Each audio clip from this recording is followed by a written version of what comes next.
Monday morning. I'm in my office getting ready to finish writing an exam. I wanted to show you the shirt my friend Azita got me.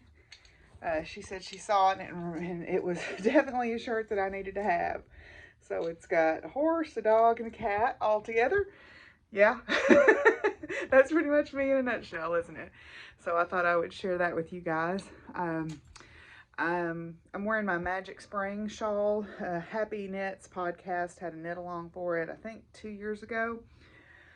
But anyway, Magic Spring shawl. It is in, let's see, this color was Lady Violet from Kimmery Knit Knacks.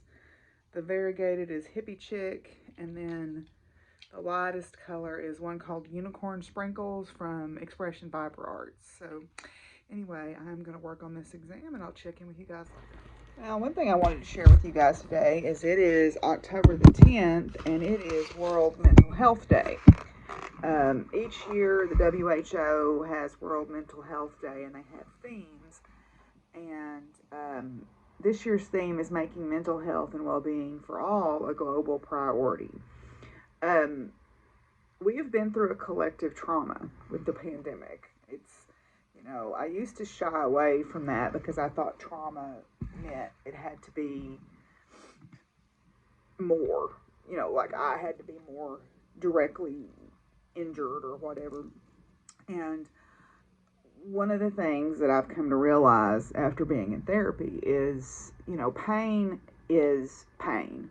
And fright, being frightened or having fear, it's not a contest. You don't compare your fears to somebody else's.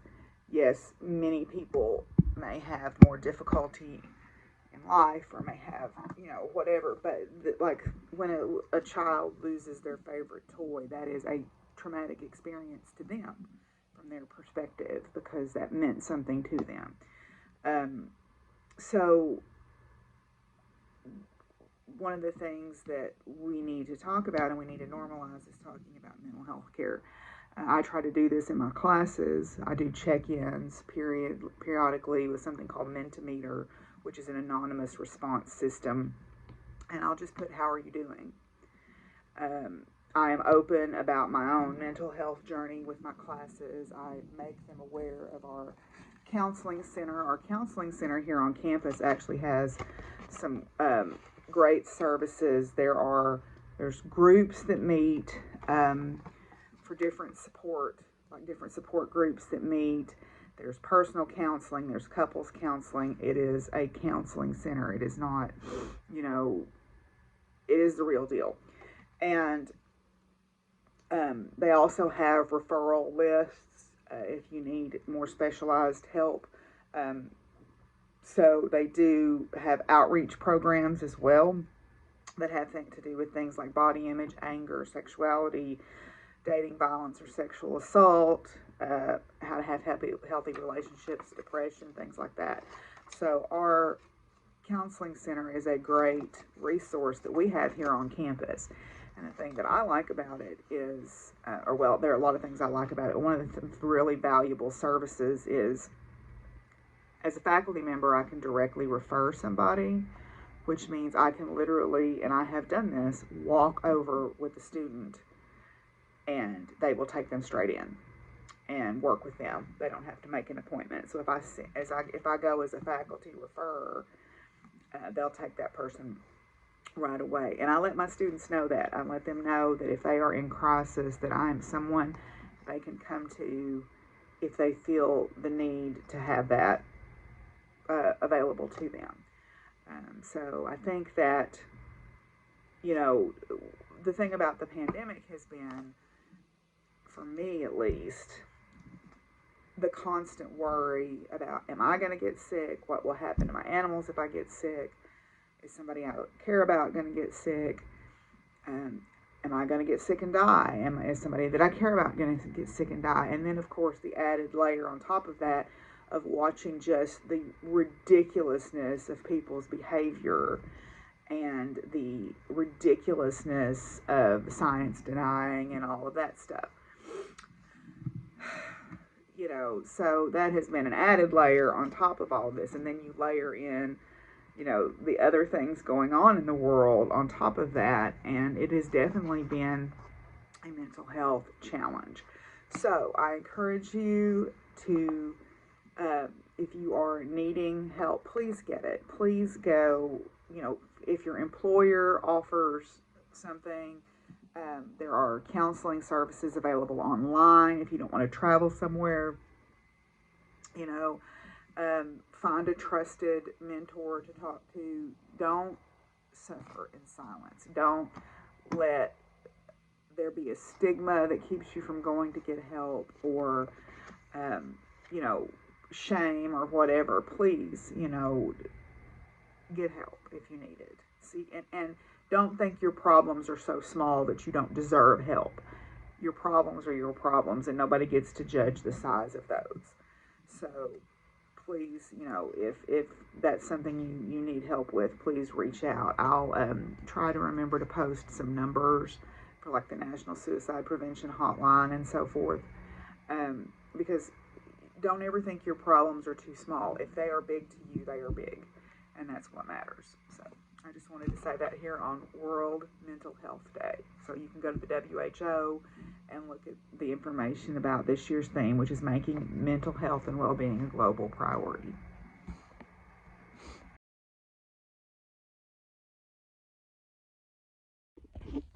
Hi, Smiley. What are you doing? No, stop that. Smiley, quit. You're a good girl. You're a good girl. You're getting gray. You're getting some gray. You're a good girl. Hello, jealous heart.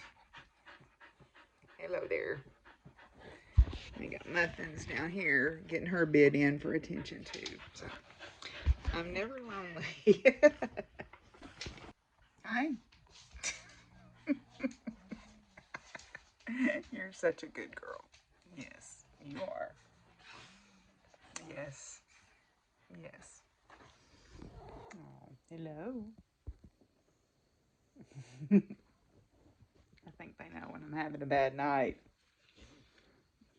and they stick close. Yeah. Yeah, you do. There's Muffin. See? Hello, Muff. Hello. Hello. It's been kind of a cruddy day. My neighbors are having a dispute, and I'm somehow gotten drug into it, and I don't want to be. But it'll be fine. And then I get really frustrated with people who lump everybody from the South in the basket of, well, as they put it, the deplorable basket. I'm definitely not one of those. I'm not part of that cult.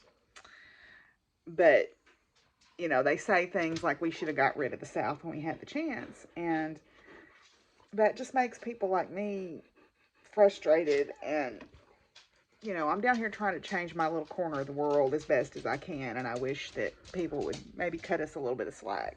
Right, Satchel? Right, Satchel? Mr. Pretty Green Eyes. Oh, and Muffins. Hello, Muff Muff. Hello, good girl. Hello, good girl. So, anyway, it's just one of those things. It'll be fine. My threshold is kind of low because I'm not sleeping good. But anyway, I'll see you guys tomorrow. Sometimes I just don't understand. But, okay.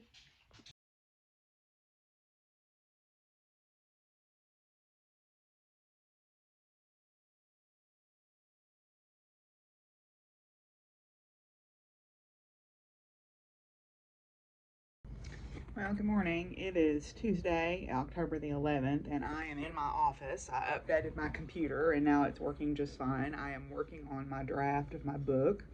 I am writing about cloud development. So the different reasons why clouds form. There's really four reasons that clouds can form.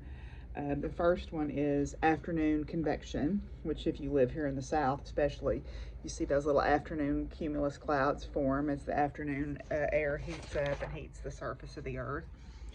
And then there can be what's called orographic lifting, or due to topography, where you've got a mountain range, and one side is the windward side and the other side is the leeward side, and there's a rain shadow formed by mountains very often, where the air is pushed up over the mountain, and as it cools it drops all of its moisture, so all the rain happens on the windward side. The leeward side is the rain shadow. Like, for example, the Atacama Desert is in the rain shadow of the Andes. The Great Plains is in the rain shadow of the Rockies. Eastern Washington as opposed to Western Washington. Then the other ones are frontal boundaries, where you've got a warm front or a cold front where two air masses meet and one gets pushed up by the other. Or what's also called convergence, which is has to do with air masses. It's not the same as a frontal boundary.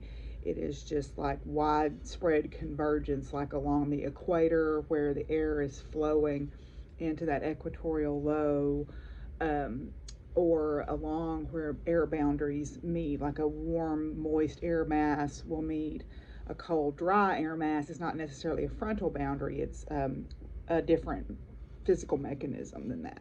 So those form clouds, and clouds are made by water vapor rising up. As it cools, it can't hang on to the water anymore, so it reaches its saturation point. It condenses into liquid water, and then if it continues to go up, eventually it will freeze. So the white parts of the clouds are ice crystals, and the dark parts of the clouds are liquid water. So that's what I'm writing about right now. So I'm going to get back to that, and then I have an appointment at noon to review some course materials for an online lab. They will reach out to people from time to time and ask them to do that. So I'm going to do that. And then today is National Coming Out Day. So for those of y'all who are in a safe place where you can do that, I applaud you. For those of you who are not able to do that because you are not in a safe place, I also validate your existence and see you. You need to do what's best for you and what's safe for you wherever you may be in your life. But that doesn't make you any less valid just because you can't be publicly open. Sometimes you got to do what's safe. As we see what's going on in Iran right now with the people rising up against the oppressive theocracy that's there. So, you got to make your decisions about what's best for you and what's safe for you to do. So there is a coming out day booth that Allies in STEM is having over at the Student Center, so I told them I'd come by and support them. And then also at 1:30 today, we have one of the CETL events, which is the Lived Experiences panel of LGBT plus faculty and students and staff. So I want to go over and support that endeavor also. So anyway, so that's what's going on today here on campus. So I'll check back in with you guys in a little while. We're having coming out stories tonight. Oh no, I'm just taking a video. I'm doing a vlog for my vlog that I do.